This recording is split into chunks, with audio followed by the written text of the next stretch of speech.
happened first, then talk with Miss Soames and any other members of staff who might have seen it. You're wasting your time. Fizz told me this morning that she thinks that Kirsty did it on purpose. We've quizzed all the girls. There's nothing in it. Well, like I say, I'll start by looking at where it happened, if that's all right.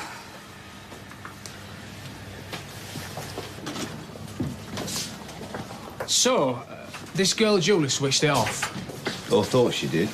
And then Mrs. State cut her hand about 5 minutes later. Yeah, that's it. No one was back near the switch when the accident happened. Not as far as I can make out. You got a list of the staff members who were in at the time? Yep. What's Mrs. Stape's relationship with the other girls like? Pretty good, I'd say. Wouldn't you, Michelle? Yeah, she's really popular. No arguments before it happened, no upset of any kind? Well, there was a bit of bickering between Fizz and Kirsty, but nothing you don't get all the time in a place like this. Look, Kirsty gave Fizz first aid as soon as it happened, you know. Really? Yeah.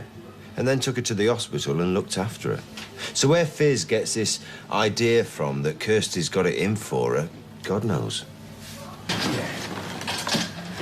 Right, everybody. In case you hadn't noticed, we've got some police officers in. Is it about Fizz's accident? Yeah, and they'd like to talk to some of you, if that's OK. Do we get overtime for this? So, Kirsty, if you'd like to come in first. No problem. How long's this going to take? Because I'm expecting Sophie back from the hospital any minute. Well, it shouldn't take too long, Sal. We'll get you in next, yeah? Hey, what about me?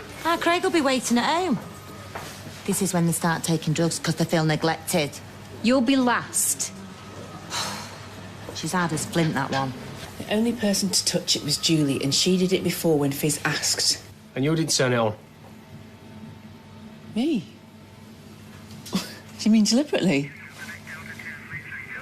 Look, I know what this is about. It's Fizz, isn't it? Saying I did it on purpose. And why do you say that? 'Cause she's got it in for me, that's why. How come? Fizz used to go out with Tyrone, my partner, and now she's jealous because I'm with him. It's been going on for ages, and she's just using this accident as an excuse to make more trouble for me. When you were with her at the hospital, Yeah? you tell her she was lucky? That it could have been worse? She said that? Just answer the question, please. This is the thanks I get for looking after her. Well, some might say you did it to cover your tracks. Give yourself the perfect alibi. Well, I can't win, can I? If I'm on a case, I'm guilty, and if I do all I can to help, I'm guilty. So you didn't say what she alleges? No. OK, that's all. Can I go? Sure.